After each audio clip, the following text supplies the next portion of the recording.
Здравейте! Тази вечер облачността ще намалее на места в Южна България до предимно ясно време. В Дунавската равнина и по Черноморието обаче ще има намалена видимост.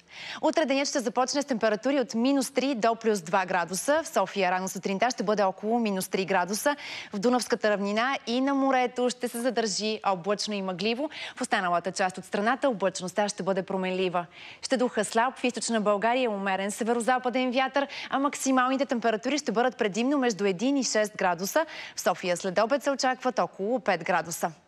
И в планините облачността ще бъде променлива. Вятърът там ще бъде умерен от изток и югоизток. Максималната температура на 1200 метра височина ще бъде около 3 градуса, на 2000 метра -3. В неделя сутрин в низините и котловините ще бъде мъгливо, през деня ще има слънчеви часове.